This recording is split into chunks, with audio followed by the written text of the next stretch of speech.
Bismillahirrahmanirrahim. Assalamualaikum warahmatullahi wabarakatuh. Bersama-sama saya dalam rancangan Tazkirah Santai Masjid Bandar Baru Sungai Buloh. Jadi sidang penonton yang dirahmati Allah Subhanahu Wa Taala sekalian, hari ini kita nak sembang tentang apa? Hari ini saya nak kongsikan dengan tuan-tuan sidang penonton sekalian berkaitan dengan 4 golongan yang diberitahu oleh baginda sallallahu alaihi wasallam yang terselamat daripada siksaan api neraka di akhirat nanti. Jadi siapakah golongan-golongan tu? Adakah kita termasuk dalam golongan-golongan tu? Boleh tunggu kupasan bersama-sama saya sehinggalah habis rancangan ini. Jangan lupa untuk klik butang subscribe, share dan kita sebarkan manfaat. Mudah-mudahan kita sama-sama beroleh pahala dan keredaan Allah Subhanahu Wa Taala.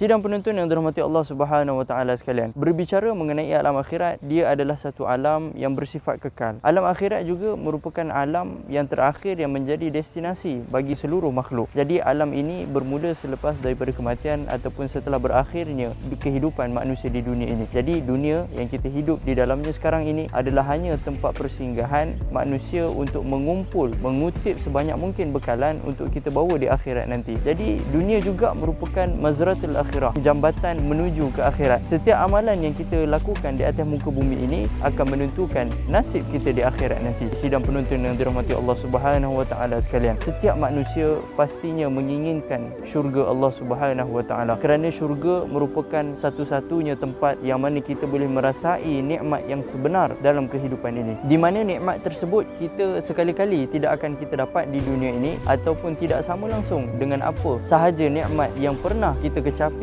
ketika kehidupan kita di dunia ini. Jadi selain daripada syurga yang menjadi cita-cita ataupun impian setiap makhluk ataupun setiap manusia, terlepas daripada azab akhirat juga merupakan cita-cita bagi setiap daripada kita. Ini kerana dahsyatnya azab di akhirat yang tidak mampu untuk ditanggung oleh mana-mana makhluk pun. Jadi Nabi SAW juga memberitahu kepada kita gambaran azab yang paling ringan di akhirat nanti. Apa dia? Iaitulah melalui sebuah hadis riwayat Muslim daripada Abu Sa'id Al-Khudri radhiyallahu anhu. Sabda Nabi SAW, "Inna adna ahli an-nar azaban yanta'ilu bina'alaihi minan nar yaghli dimaghuhu min hararati na'alaihi." Atau kama qala Nabi SAW. Kata Nabi, sesungguhnya siksaan yang paling ringan bagi penduduk neraka adalah memakai yanta'ilu bina'alaihi min nar, iaitulah memakai sepatu ataupun kasut daripada api neraka, yang mana yaghli dimaghuhu min hararati na'alaihi. Atau kama qala, bila pakai sahaja sandal itu ataupun kasut tersebut,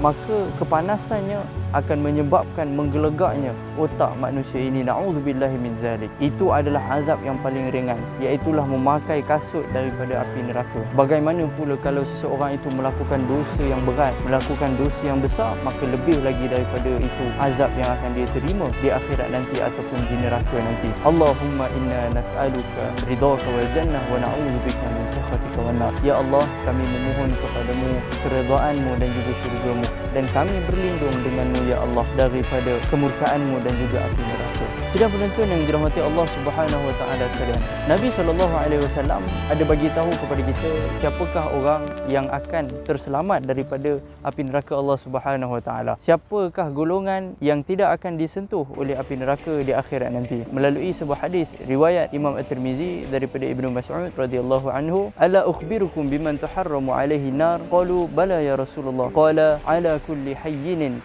layyinin qaribin sahlin. Atau kama qala Nabi SAW. Sabda Nabi SAW, "Mahukah kamu aku tunjukkan siapakah golongan yang haram disentuh olehnya api neraka?"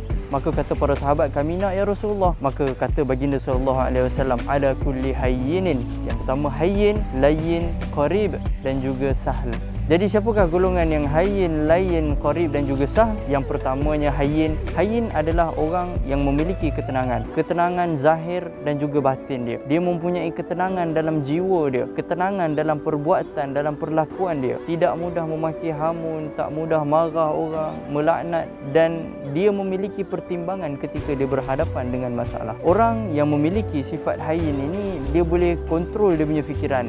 dia boleh kendalikan perasaan dia, hati dia dan juga sikap dia. Semuanya berpunca daripada hati dia. Kerana firman Allah Subhanahu wa taala dalam surah Ar-Ra'd ayat yang ke-28, alladzina amanu wa tatma'innu qulubuhum bi dzikrillah ala bi dzikrillah tatma'innul qulub, iaitu orang-orang yang beriman dan hati mereka menjadi tenteram dengan mengingati Allah. Ala bi dzikrillah tatma'innul qulub, ingatlah hanya dengan mengingati Allah maka jiwa akan menjadi tenang. Yang keduanya adalah layyin. Siapa dia? Iaitulah orang yang lembut, yang penuh dengan kesantunan, baik dalam pertuturan dia, baik dalam sikap dia, dia tak kasar. Perkataan dan juga sikap dia tidak melukai orang lain, lemah lembut dan selalu nakkan kebaikan. Inilah yang disebutkan dengan layyin. Yang ketiganya adalah qarib. Qarib ni dia adalah seorang yang sangat dekat, seorang yang akrab, yang peramah bila diajak bercakap, yang murah dengan senyuman. Bila orang dekat dengan dia rasa tenang je. Ini kadang-kadang kita tengok ada orang tu, orang malas nak dekat dengan dia. Sebab apa? Bila dekat je rasa macam sakit hati, rasa macam tak nak jumpa langsung. Jadi qarib ini dia datang daripada sifat tawaduk ataupun rendah diri. Jadi orang yang tawaduk, yang rendah diri, dia akan merasa tenang dengan diri dia sendiri dan orang lain juga akan merasa tenang bila bersama-sama dengan dia. Beza dengan orang yang suka meninggi diri. Kalau jumpa dia, dia cerita dia lah yang paling bagus, merasa lebih cerdik daripada orang lain, maka inilah yang disebutkan dengan qarib. Yang keempat adalah sahl. Sahl adalah orang yang suka memudahkan. Dia memudahkan bukan sahaja urusan dia, bahkan dia memudahkan juga urusan orang lain. Dia tidak mempersulitkan sesuatu perkara. Sentiasa ada solusi, sentiasa ada penyelesaian bagi setiap permasalahan yang dia hadapi. Dia bukan setakat selesaikan masalah dia, bahkan masalah orang lain pun dia dapat selesaikan. Sidang penonton yang dirahmati oleh Allah Subhanahu wa taala sekalian. Jadi kesimpulan daripada apa yang kita bicarakan pada hari ini, hadis yang saya bacakan dengan sidang penonton sekalian, mereka yang tidak akan disentuh oleh api neraka adalah mereka yang menjaga hubungan dengan Allah Subhanahu wa taala serta menjaga hubungan sesama makhluk, iaitu hablum minallah wa hablum minan nas. Dan sifat beginilah yang ada pada Nabi kita Nabi Muhammad sallallahu alaihi wasallam menerusi sebuah hadis, awwalu ma budi'a bihi Rasulullah sallallahu alaihi wasallam minal wahyi.